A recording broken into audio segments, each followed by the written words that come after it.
Today on Sekulow, it's urgent as the ACLJ prepares to fight for life at the U.S. Supreme Court. Keeping you informed and engaged, now more than ever. This is Sekulow. We want to hear from you. Share and post your comments or call 1-800-684-3110. And now your host, Jordan Sekulow. And remember, if you're listening to the broadcast on Friday, the breaking news out of the Supreme Court that day, and we were talking about what the ACLJ would be doing, but now a better idea for you. So this is a very urgent week. It's going to be an urgent 5 weeks because on November 1st, the U.S. Supreme Court is going to hear on the merits the case out of Texas involving not just their 6-week abortion ban, but also a direct challenge to Roe versus Wade put forward by the state of Texas. And you've got, remember, this is a unique case, different than the case that the court will be hearing on December 1st. So we're going to have November 1st and December 1st, the two biggest abortion cases on the merits at the U.S. Supreme Court in decades. So first will be Texas. What's the ACLJ doing? Well, Friday, the Supreme Court set a very quick deadline for briefing. We have until Wednesday to file our brief. We will be doing that as the American Center for Law and Justice, so you will be represented in this Texas case. It is an urgently scheduled case. It is not following the normal path.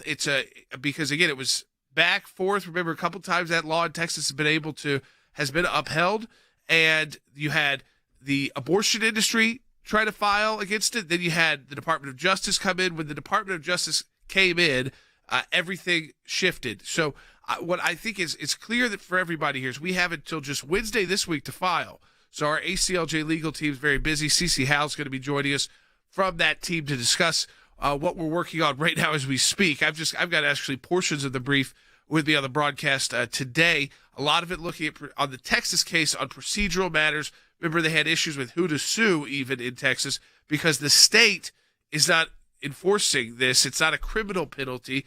It's a civil penalty enforced by the citizens who would then bring private rights of action in court. So it's a very unique case, but it's also going to include a direct challenge. Texas is going to include a direct challenge to Roe versus Wade. Logan, we're going to take people's calls on this. I mean, this is going to be a very busy month because it's the actual argument will be on Monday, just a week from today.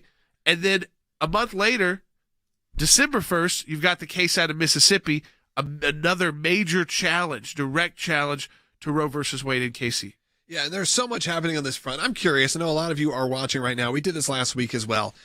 I want to know where you are on this issue. I know it's a little bit nuanced. I know it's specifically, obviously, on life. A lot of you have your specific feelings on the life topic. If you're on either side, honestly, we'd love to hear from you. Love to hear your point of view when it comes to this specific Supreme Court case and even how the courts have sort of gone ahead and rushed this fairly aggressively. So I want to hear from you, your thoughts. Is this an issue that is still resonating with you as someone who's listening right now on maybe on Christian radio, or some of you who are watching right now on Facebook who maybe found us because of political talk over the last couple of years? Maybe you're not as familiar with some of our more faith-based work that we do. I want to hear from you. Give us a call, 1-800-684-3110. Is this still an issue that is important to you? Phone lines are open. There are 6 lines open, which means this is a perfect time to call. Again, at 1-800-684-3110, 3110. We'll do our best to get as many of you on the air as possible. We're obviously joined by our esteemed panel here, and Rick Grenell is joining us later in the show, Jordan. Yeah, that's right. So we've got a lot to talk about, and again, with CC joining us too, to get into this issue, but we do want to hear from you on the air, 1-800-684-3110. We want you to be part of the discussion today. That's 1-800-684-3110. We'll be able to take calls really quickly today on the broadcast to start to keep the discussion going. So again, it's 1-800-684-3110. As always, let me encourage you, go to aclj.org. Stay updated on all of these issues. I know Rick Grenell will be joining us the second half hour of the broadcast to discuss another issue not getting enough attention, but one we follow closely. It's out of Sudan. There was a military coup there, yet another overthrow of a government there, but this time, again, a serious trouble for potential democratic and non-military leadership in Sudan and what that means for the region and also South Sudan, which is predominantly Christian. We'll talk about all of that today. Tonight, the Supreme Court has agreed to fast-track challenges to the strict new abortion law in Texas. The justices will hear arguments on November 1st. But for now, that Texas law remains in effect. This is now the second time the Supreme Court has refused to block the controversial law, despite the most recent request by the Biden administration, which considers the law unconstitutional. It remains in effect across Texas and essentially bans abortion procedures after the 6th week of a pregnancy. The case will be heard in just 10 days. The expediency of the case is unusual, as the law has been in effect for only a few weeks. The justices will decide whether the federal government has the right to sue over the law. The Supreme Court has acted here with unusual speed. They don't usually take a case this fast. But on November 1st, they're going to hear challenges to the law itself and this question about whether the federal government can even sue Texas. And for now, SB 8 remains in force. I think there's some indication that because they scheduled the oral argument so quickly, they might actually resolve the case very quickly as well. So we could, hear more as soon as early November or into early December. The court will hear a straight-up challenge to the constitutionality of this law.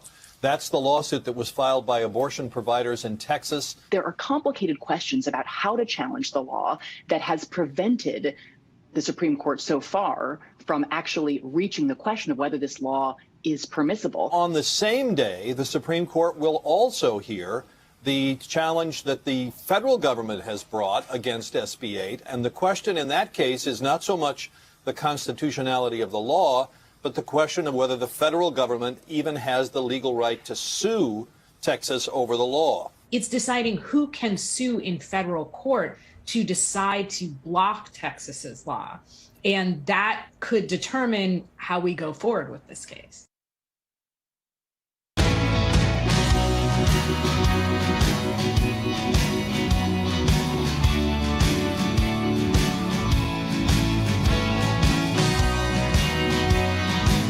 Welcome back to Sekulow. We are taking your phone calls to 1-800-684-3110 as we're getting those ready, and our team is here. Let me go right to Cece Howell, a senior counsel with the ACLJ, because Cece, I want to focus, so we've got these big dates, November 1st, Monday, just a week from today.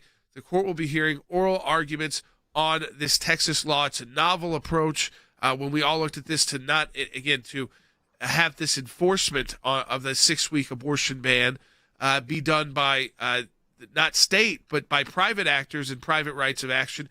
So it's caused a lot of issues for the abortion industry, CC, and also even the Department of Justice about whether or not the court has jurisdiction here, if there's federal jurisdiction, if that's even ripe at this moment, or would it ever be? And then a second, of course, is the issue that this will be another case that puts Roe versus Wade and Planned Parenthood versus Casey in its crosshairs. So now we're having both on November 1st oral arguments on a case that's doing that, and then again December 1st, the case out of Mississippi.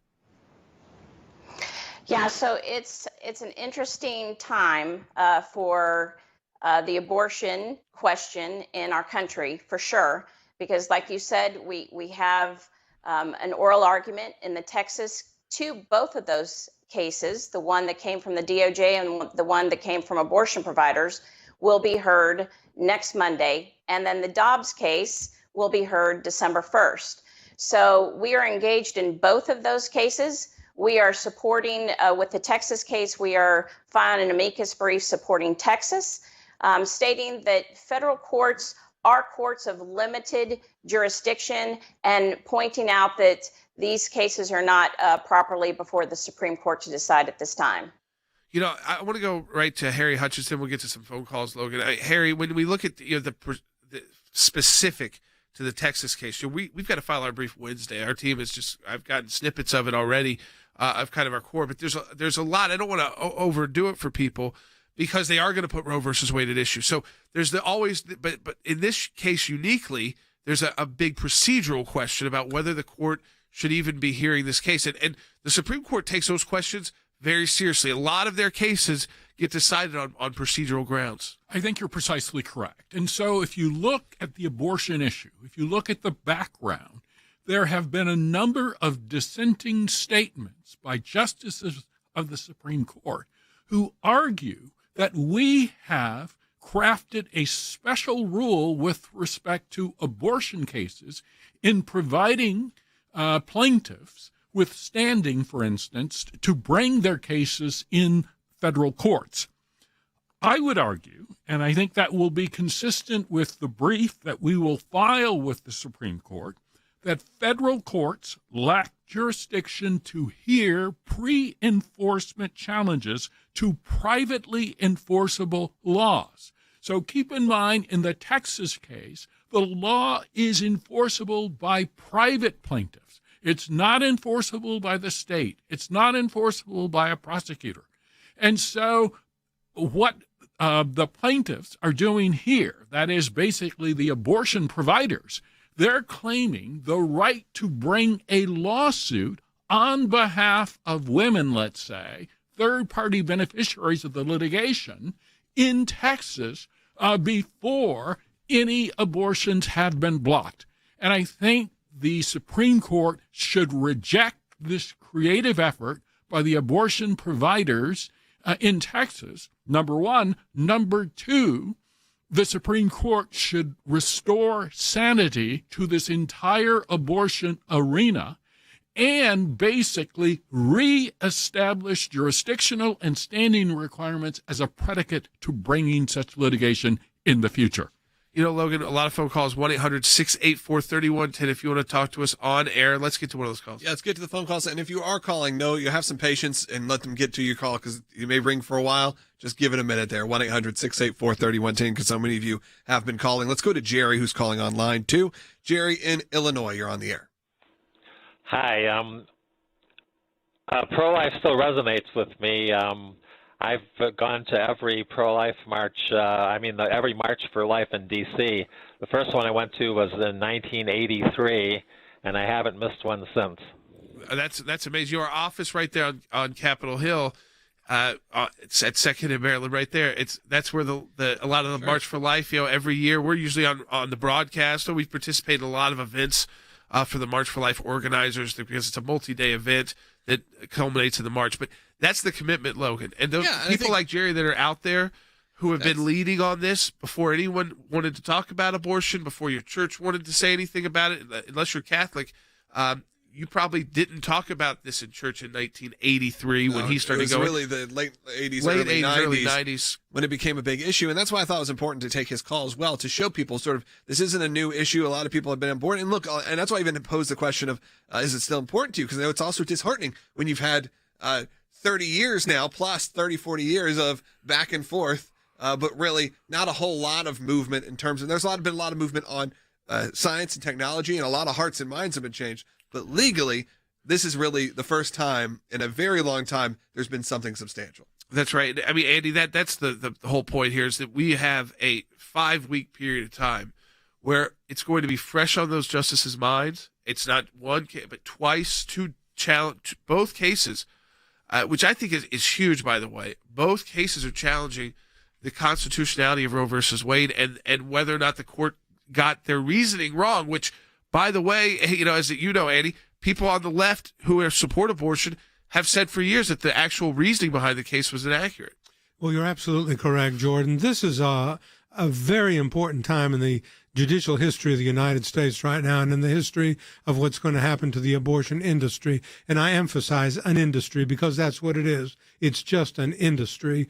And the Supreme Court of the United States now has 2 cases before it. In the next 5 weeks are going to be incredibly important times for us in the United States right now in terms of the issue of life. And the question, I think, that ultimately is going to be decided one way or the other, whether it comes out of the Mississippi case or whether it comes out of the Texas case, I think in the crosshairs of the Supreme Court is going to be the continued viability of Roe versus Wade that was decided in 1973, a case in which the Supreme Court made up out of whole cloth that doesn't exist a federal constitutional right to an abortion. I defy anybody to show me in the Constitution where there is a federal constitutional right to abortion. The answer is there is not. These are matters that are left to the states.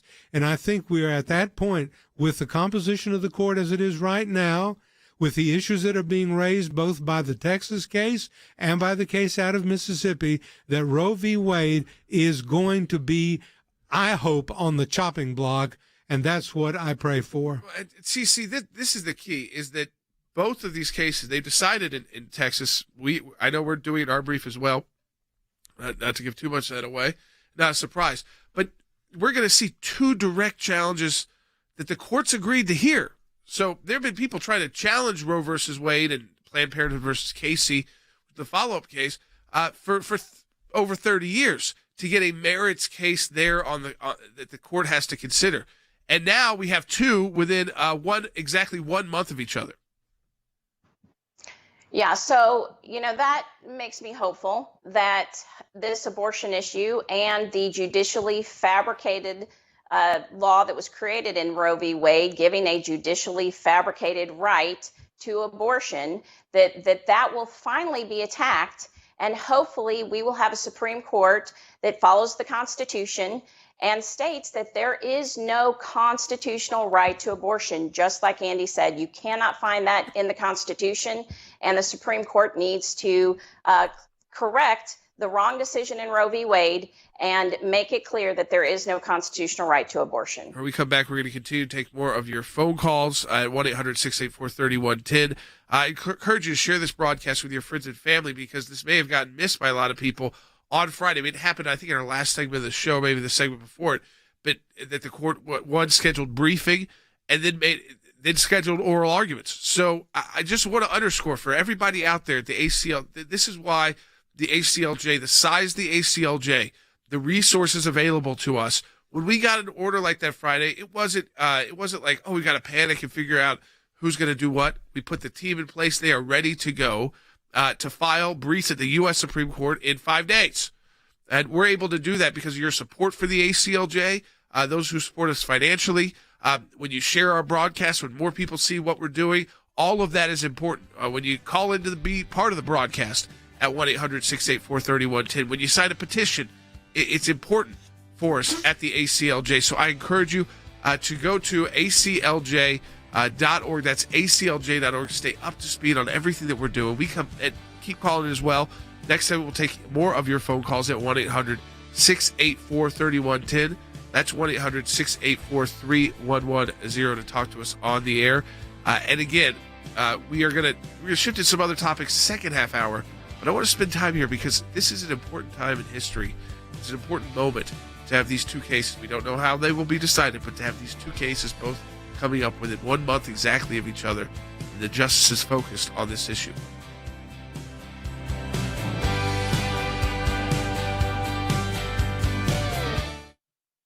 Can you tell me how many of your affiliates receive the majority of their revenue from abortion? I don't know that answer. Could you get it for me? I'll talk to my team. I think what we need to look at is the business of abortion.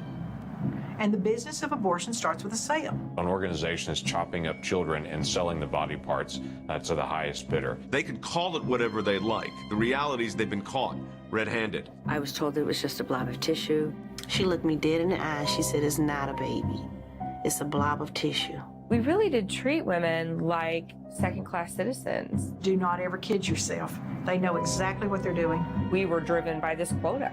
I didn't want the baggage, in all honesty, of having a child. I pretended I was fine, but I wasn't fine. She said, this is the best choice for you. They're in the business of abortion. They worship at the altar of abortion. Most people working in the abortion clinic make more money than they can anywhere else. We would talk to them about gestational dates and what sort of abortion they could do, whether it was the medication abortion or the surgical abortion, depending on how far along they were. We would talk briefly about what the procedure would actually be like. I remember getting a directive from my supervisor, that we didn't want to give them too much information about the abortion procedure. We didn't want to talk to them about risks associated with the procedure because we didn't want to scare them out of having an abortion. Does no one see what's really going on in America? Is this really who we're going to be? We at the American Center for Law and Justice have been dedicated to the fight for life for over 3 decades. Whether it's at the District Court, the Court of Appeals, the Supreme Court of the United States, or in the halls of Congress. We are part of the fight. We want you to be there with us. Go to aclj.org right now, aclj.org.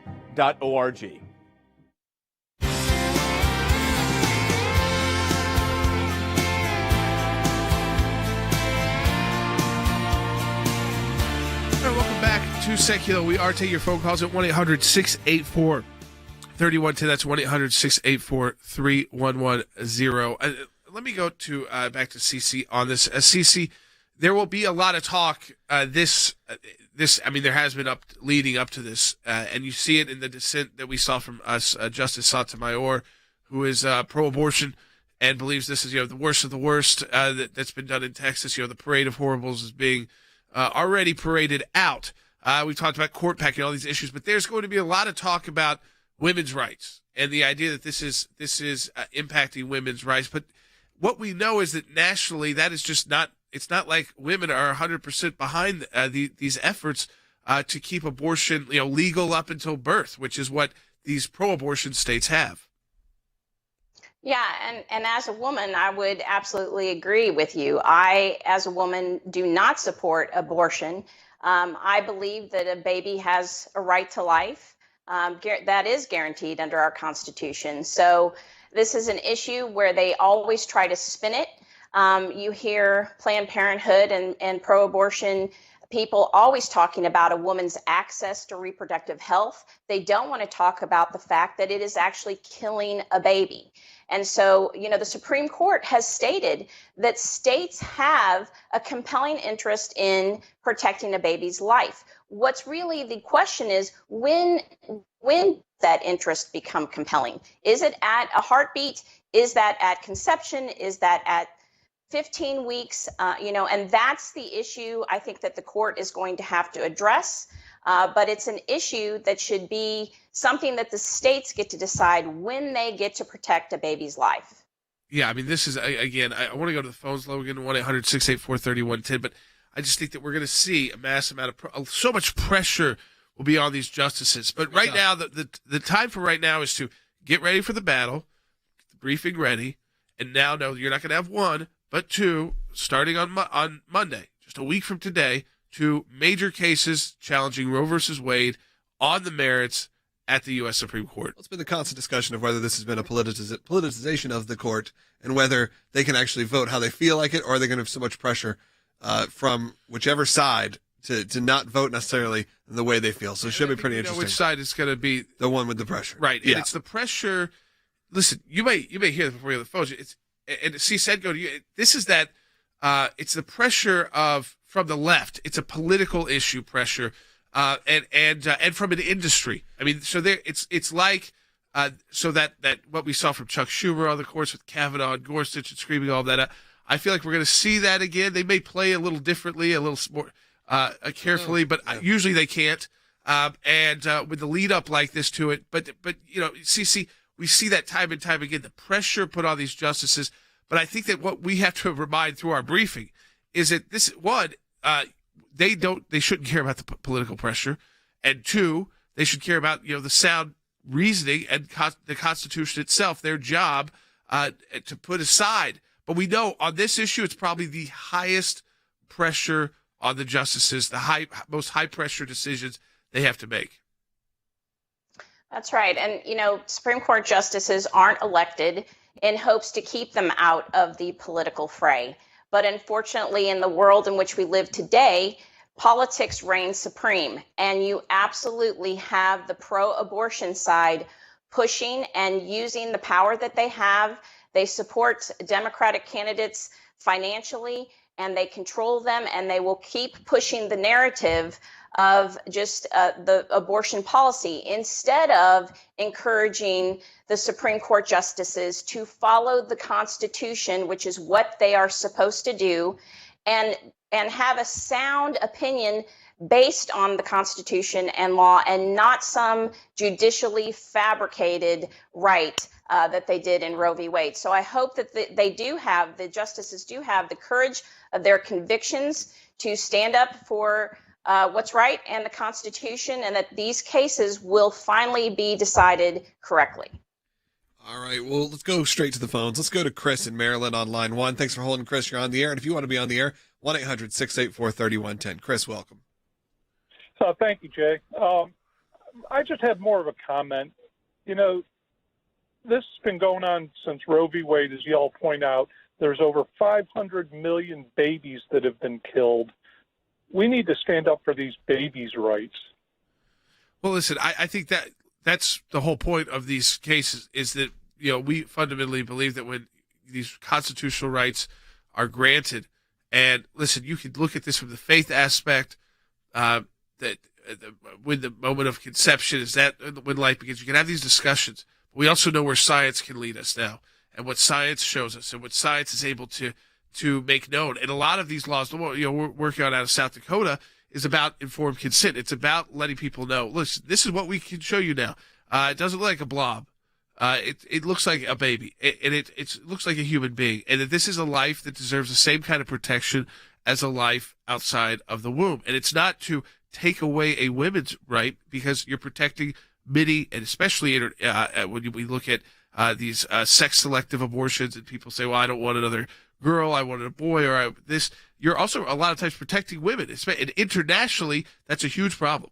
I think one of the issues, too, people kind of have in the more conservative Christian side of this, which is almost an all-or-nothing approach. It's something you can't really have when it comes to these issues. You have to have things like a heartbeat bill, or you have to have the South Dakota laws, because inevitably that does save lives, saves children. So though it may not be the end goal for you, it is important to make those little steps, baby steps, if you will, to ensure there is more protection for life. And like you said, not just from a religious point of view or from a Christian point of view, but now from a scientific point of view, those steps can be made and those arguments can be had. It's no longer a theoretical concept. It's now science. And I think that is in a different place than we were 30 years ago or 40 years ago in the life discussion. I know many of my friends who are definitely to the left on this issue will still now at least give up the argument of, is it a life? Is it not a life? That's no longer the discussion where it was 30 or 40 years ago. That was kind of the talking point.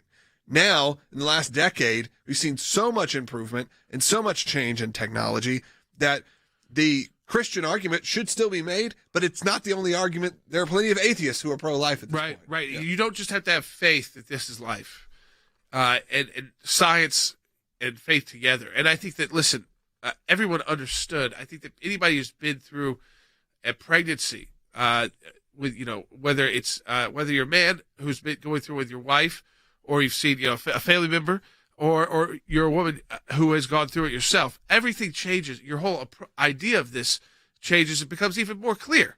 But again, like Logan said, you don't have to do that to understand that this is a life that we should protect in the United States of America when we have these constitutionally protected rights. You know, Andy, that's where it starts. We should protect the unborn. So I think the faith community has done a great job of getting us to that point where we didn't have, you know, the kind of technology now that we do. You're right, Jordan. The unborn do have the right to protection under the Constitution just as much as those who are born and standing outside the womb. Why should we not give them those rights and see that they have their constitutional rights protected as well? Let's just say what the abortion industry is. In point of fact, the abortion industry, as it has evolved and developed in the United States today, is an industry of death. Yes, and it we've is.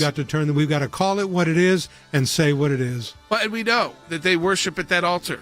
It is a big business for the abortion industry, as we call it, and this is their, you know, you talk to people in politics, you can't cross Planned Parenthood if you're on the Democrat side of the aisle. We'll be right back.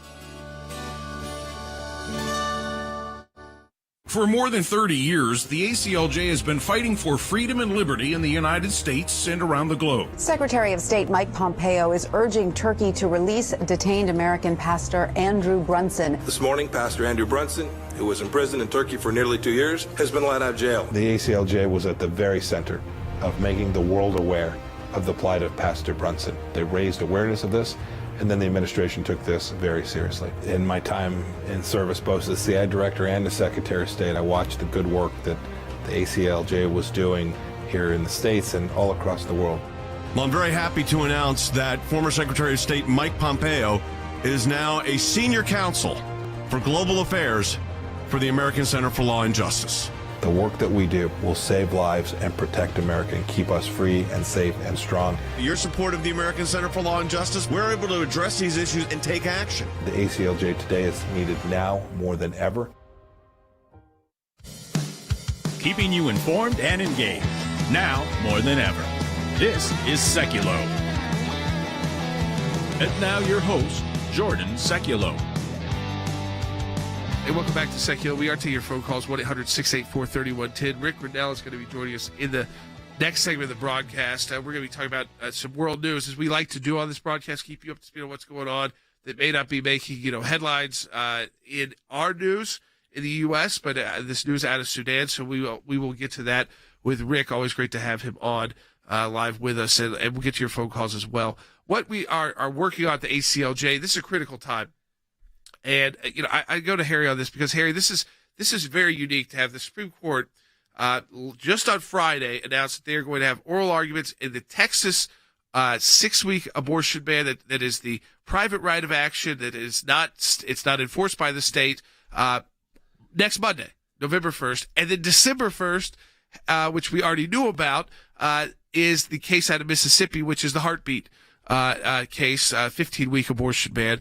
So we've got a month where there's going to be so much attention, but also attention by the justices. They're going to not have one, but two different bites at the apple of Roe versus Wade. I think you're precisely correct. So over the next several weeks, we will see, or should see, very important developments at the United States Supreme Court. On one level, the issue will be jurisdictional. Do the plaintiffs, the abortion providers, have standing, for instance, to challenge the Texas law? With the Dobbs case, the Mississippi case, the key question is the core question, which is a merits decision on the viability of Roe v. Wade and Planned Parenthood v. Casey. I think if the Supreme Court has the courage, has the spine, they will overturn Roe v. Wade and Planned Parenthood v. Casey. So if you look, for instance, at the language embedded within Planned Parenthood v. Casey, the court said that each one of us has a right to our own individuated idea of the universe and the cosmos. Well, that's clearly untrue. We don't have that right. We decide what is true in community and in communication with other individuals. So I think the Supreme Court clearly went too far in Planned Parenthood v. Casey, and they also went too far in Roe v. Wade, and that would then return, if they reverse both cases, the abortion issue to the states, and then the states could decide that's where these issues should, in fact, be decided. And so hopefully the Supreme Court is prepared to stiffen its spine and do the right thing. Yeah, I mean, this is, again, Andy, this is an opportunity. It's a unique opportunity. I never want to overplay this to our audience that this is going to be the end, because it is a long-term battle. We're ready for the long-term battle, but it's changing. The fact that these cases are making it on the merits shows it's a direct relation to the fact that the court has changed also. Oh, yeah, I think President Trump has changed the tenor of the court. There's no doubt about it. We had a strong president who had strong ideas, who was a conservative in his judicial philosophy, who put judicial philosophers, and they are judges on the court, who shared his temperament judicially, who were textualists, who read the Constitution, who said, this is the document that's before us. Let's look at it. Let's find out what it says. That's what we live with and under in this country. And in the Constitution, we have a separation of powers between the states and the central government, and the decision to make decisions that are to be made with respect to life and death issues in abortion are those committed, in my view, to the states. Why? Because the Constitution of the United States does not give any federal right to an abortion. It is something that is left to the states, and we need to look at the Constitution and these new justices, notwithstanding Senator Schumer calling them out on the steps of the Supreme Court by name and saying, we're going to get you. Notwithstanding that, they need to stand up for what's right and what's constitutional. All right, folks, we come back. We're going to continue to take your phone calls, too. So we've got a full broadcast coming up, full half hour coming up. But Rick Grenell is going to be joining us as well. We're going to get into Sudan and what has happened there overnight and how it affects the United States, and also the funding for the new government that was existed in South Sudan. We'll be right back. The Supreme Court is getting ready to hear legal challenges to Texas's controversial abortion law. The law will remain in place for the time being, deferring action on the Biden administration's request to put the law on hold while they decide. Currently in Texas, abortions are illegal once cardiac activity is detected. This usually happens around 6 weeks into the pregnancy. The court did decide to fast track the case and hear arguments on November 1st. It is rare that the Supreme Court would, as it did in this case, decide to hear arguments while bypassing lower courts that were already considering the Texas dispute, indicating that the justices have deemed the matter of high public importance and requiring immediate review. It didn't block the law right now. So on the ground in Texas, there's no change in access to abortion. As you said in the introduction, access to abortion has basically ground to a halt as a result of this law. It's extraordinary for the court to say you are going to have oral arguments in 10 days. And actually, I was kind of startled when you said it because I kept thinking, oh, November next month. This is so quick. At this point, you would see the court setting oral arguments for the spring. So the court is indicating that it really wants to hear this challenge and it wants to dispose of it quickly. It's not clear how you sue to challenge it, and it's not clear who a court can tell that the Constitution requires them not to, act consistent with the law. It's not deciding the big constitutional question here. It's not deciding whether or not Texas's law violates Roe v. Wade and Planned Parenthood versus Casey. It's deciding who can sue in federal court. So for the first time, we're going to have arguments in the Supreme Court, again, on November 1st, basically mostly on this threshold question of who can come to court and who the right defendants are. So abortion itself, the future of Roe, is not going to be squarely at issue in the argument on November 1st, but it is very much lurking in the background of this case.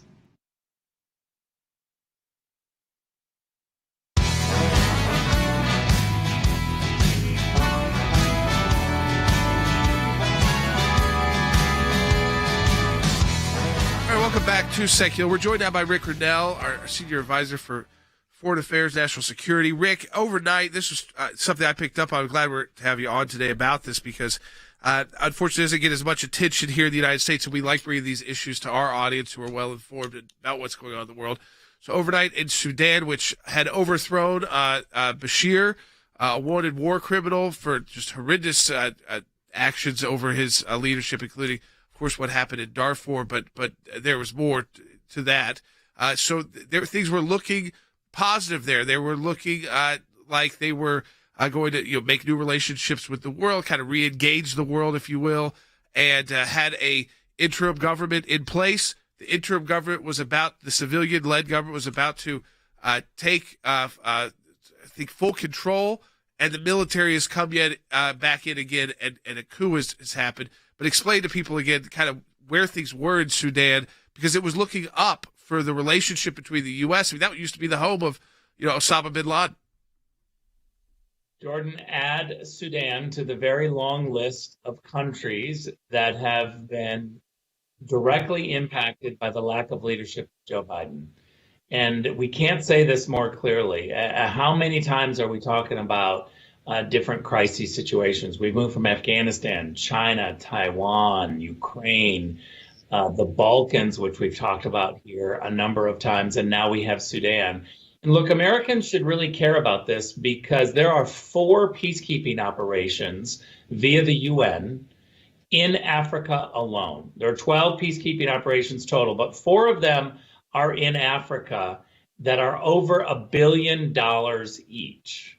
And what that means is the $1.5 billion spent in Sudan means that the American taxpayer pays $420 million a year to directly impact a stable Sudan. And the leaders at the UN, the leaders at the State Department right now, the Biden administration, are failing us. They're giving words again. Here we have a coup, and a military coup in Sudan, and the most we can get from the State Department is strong words of they're troubled and this is unacceptable. And that's just not good enough. What we've seen in the Trump administration is that when you have crises like this, the United States has to exercise power. If we don't exercise diplomatic power and leadership, then it ultimately means we got to send boots on the ground if it becomes one of those situations where the country allows terrorists to have a safe haven and the programs begin, the WMD programs or terrorist programs begin to take hold.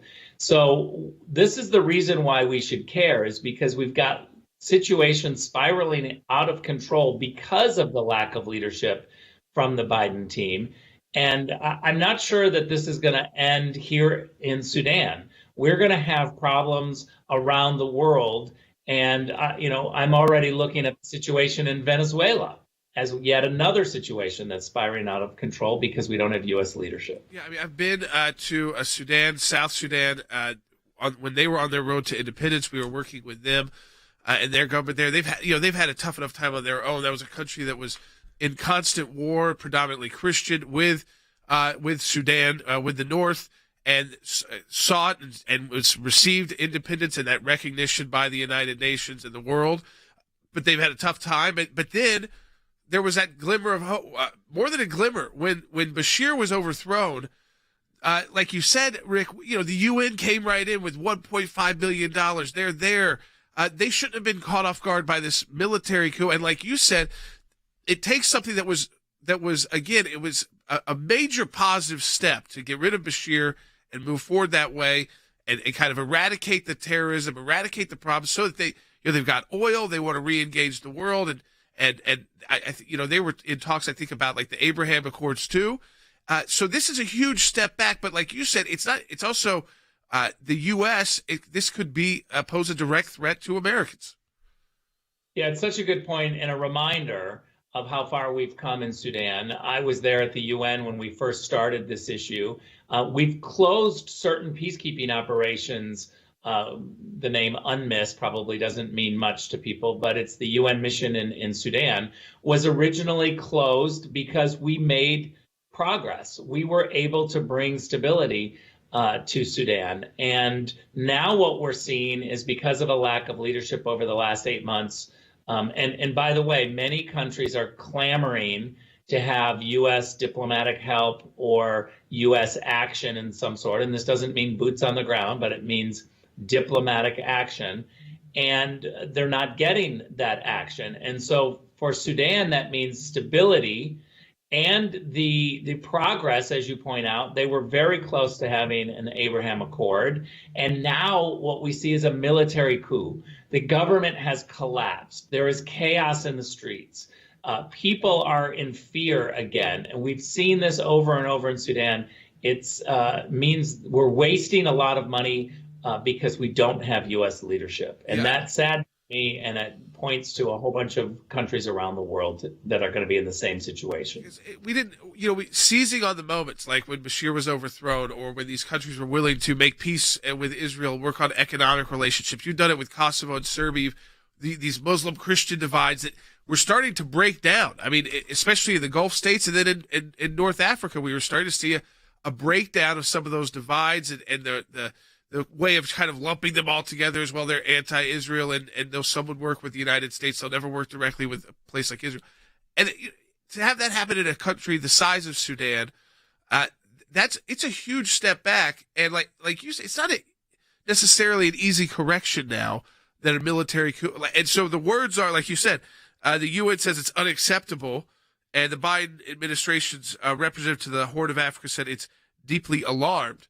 But to get back to where they just were a few days ago, with a civilian government, not a military government, that is no easy task at this point. Yeah, look, it only takes one moment to really dial back a ton of progress that we've been making. And by the way, I'll add, we need to be watching Mali in the northern part of Africa, because the French are signaling that they need help from the United States. leadership, diplomatic help when it comes to Mali. We've seen now the Russians taken over in the Middle East because of the Biden vacuum of leadership. I talk about this in a piece on ACLJ.org. If you want to get a little bit more, you can go to ACLJ.org and look at that piece. We see our allies like Saudi Arabia going inside Iraq to have conversations with Iran. And so this is all spelling disaster when the Biden team is nowhere to be found. Countries look for other leaders. Russia's stepping in. I fear what's going to happen in Sudan now. And again, I can't emphasize enough, there are a number of countries to follow if the Biden administration doesn't step up and try to pay attention around the world. We're going to see chaos come even closer to home. You know, final question for you, Rick. And the leadership vacuum. I saw it again. You know, it's like they're still just getting ambassadors chosen from major countries. I think China was one of them, and Japan might have been another country. Just to go through like the hearing process, which can be tough, especially in a divided U.S. Senate. But you know, this idea again, it's like we're not engaged with the world, and we were ultra engaged during the Trump administration. Here before is that there's a difference between a threat of military action and a credible threat of military action. When our friends, and allies and others recognize that the U.S. Is unpredictable, that's a good thing. When they know that everything is predictable under Joe Biden, they know exactly what's going to happen, which is maybe a couple of tough words and a couple of tough statements, but no action. Then they start making their plans accordingly. With Donald Trump, they didn't have that luxury. They were nervous about what he would do. There was a credible threat of military action, and there was a thought, we don't know what this guy's going to do, and so we better just stay still. And that means America is safer when there is a credible threat of military action. As always, Rick, great to have you on the broadcast. Check out Rick's piece up at ACLJ.org on Russia, about this leadership, about credibility, because ultimately that's what this is all about. You see a country like Sudan fall, you have to remember what Sudan was the symbol of. It was the pre-Afghanistan Afghanistan when it came to safe haven for terrorists. Now, ultimately, those were no longer places that were safe havens for people like Osama bin Laden. You had to go deeper into the hills.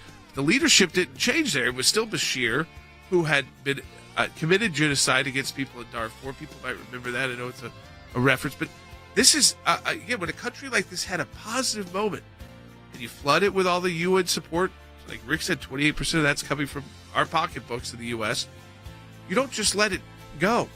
You seize that moment, and you make sure that government is successful. But we've seen this in Afghanistan. Now we're seeing it in Sudan. These are both places that can quickly become, overnight, safe haven for radical Islamic terrorist groups. Yet again, a issue we don't want to have to face globally, where we feel like we've actually defeated it. Now it's coming back. In my time in service, both as the CIA director and the Secretary of State, I watched the good work that the ACLJ was doing here in the States and all across the world. The ACLJ's work at the UN, overseas with the European Court of Justice, is incredibly important. We have on our team lawyers, non-lawyers as well, that are policy experts. They're all engaged in foreign policy issues. We have been focused on protecting the nation state of Israel, particularly before the United Nations. We don't shy away from the battles that are going on at the UN and just complain about them. We actually try to go in and do something positive and actually affect change. The risk of a incomplete or unsolid relationship between the United States of America and Israel is real. Israel is very important to the ACLJ, and we will always fight for Israel's rights. We had a series of cases at the European Court of Human Rights, primarily dealing with religious liberty. And as Secretary of State, I saw this too. Nations that had more religious freedom were on firmer footing. They had better democracies. America has always been the world leader in religious liberties, in freedom of conscience and freedom of speech. We've taken the First Amendment, and that has been our cornerstone. It's to defend the rights of people of faith and others that are having their rights abused. We not only hold our government accountable, but we hold other governments accountable. You have to keep the battle going when it's not cool anymore, when it's not the #1 story on TV. You have to actually be committed to fighting it out, or else you'll never win. The ACLJ's front and center on this, whether it is going after the deep state, whether it is litigation that we're engaged in. Your support of the ACLJ enables us to do all of this. Go to aclj.org today. That's aclj.org.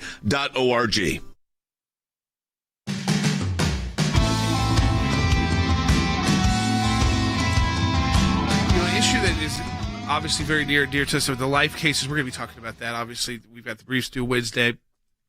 First oral argument on Monday, November 1st. Second major case will be on December 1st. That's the Dobbs case out of Mississippi. 2 direct challenges to Roe versus Wade.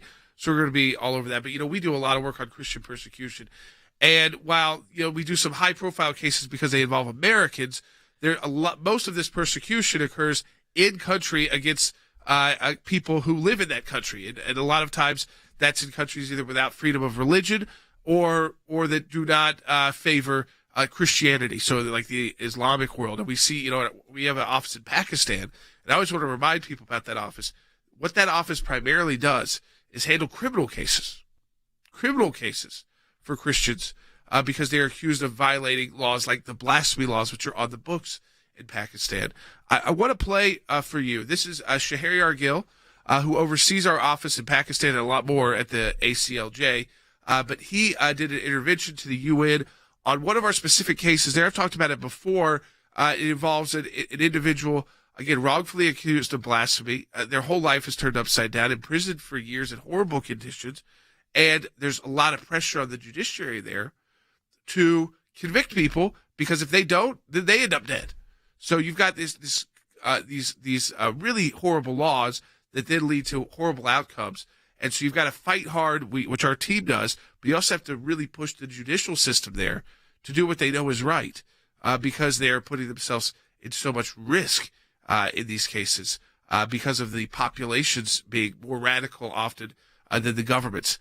That is the case, I think, in a place like Pakistan. But I want you to take a listen or watch, if you're watching, to see the amount of times we are utilizing our ability to intervene at the UN, this time on the behalf of persecuted Christian in Pakistan. Thank you for this opportunity to speak with you today on an important topic of blasphemy, the laws in Pakistan, and particularly a blasphemy case that needs immediate international intervention. I am counsel with the European Center for Law and Justice. 10 years ago, the ACLJ started an affiliate office in Pakistan that provides free legal representation in cases of religious persecution. The office has provided legal assistance in over 100 cases. I am here today to plead with you to intervene on behalf of a young Christian man falsely accused of blasphemy. The blasphemy laws were enacted in 1980s to protect Islam. Instead of protecting Islam, these laws have caused grave violations of human rights. Innocent people have spent years in prison. Angry mobs have attacked Christian neighborhoods, burned down homes, and killed innocent people. I am here today to ask you to urge Pakistan to release Shehzad Masih, who was falsely accused of committing blasphemy. In this case, the prosecution's allegations do not constitute blasphemy, under even the broadest interpretation of the law.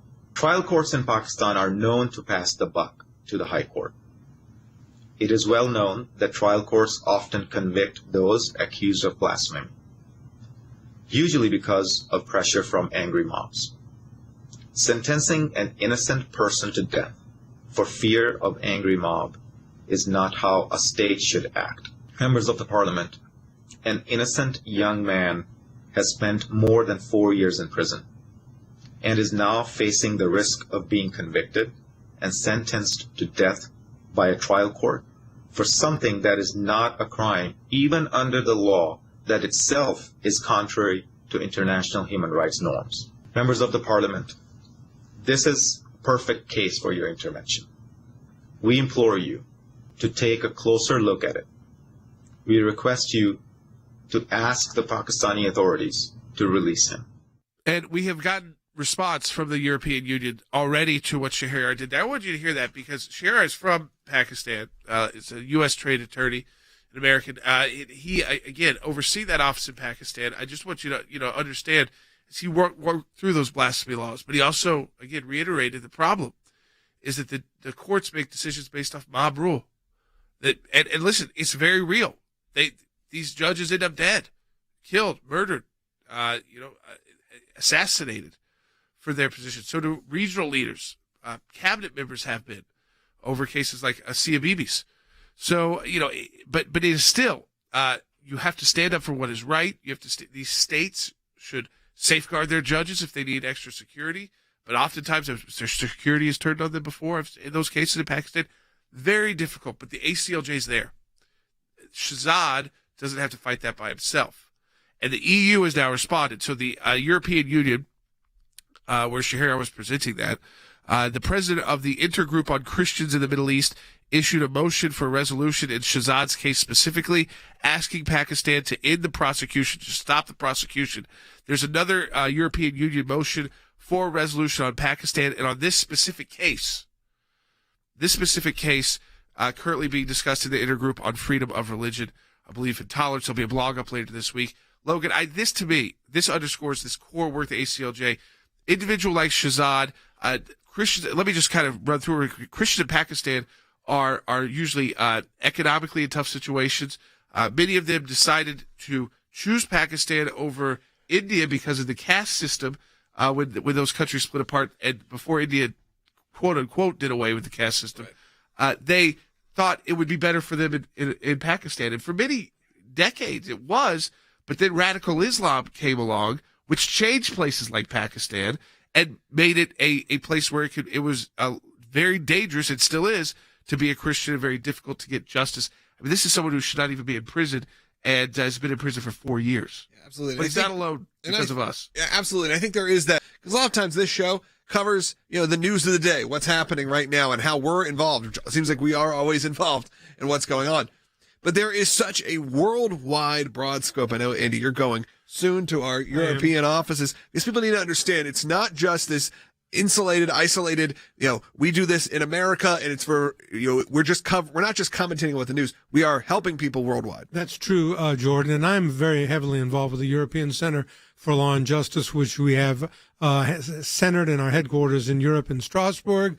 We have, of course, offices in other parts of the world, but Strasbourg, where the European Court of Human Rights sits, is where we have these actions taking place. We intervene in the United Nations. By that, intervention means we're a non-governmental organization. We have the right to be heard on issues of constitutional civil proportions, rights, abortion, the right against eugenic abortions, which is condemned in the European countries much more than in the United States, championing the rights of Christians and those who are persecuted throughout the world from our office in Strasbourg. And we do a lot of work in Europe, and that's very important for people to know. We don't just do work in the United States. We do work in Europe, which is centered out of our European Center for Law and Justice in Strasbourg. All right, folks, broadcast day, I think, again, we're going to stay on top of the case at the Supreme Court, 2 cases, one Monday, and obviously the briefing due Wednesday, so that'll be available. You'll be able to see the ACLJ's filing in that. Rick's new piece up that we talked about just briefly last week, that's up at aclj.org, piece on Pakistan. Again, we do all this so you understand the scope of the work. A team putting together that brief for the Supreme Court this due Wednesday, we found out about on Friday, standing with Shahzad in Pakistan, so he's not alone and has representation. We're doing all of this at the ACLJ and through our international affiliates, and it's because of your support of our work at the ACLJ, which we appreciate so much. We'll talk to you tomorrow.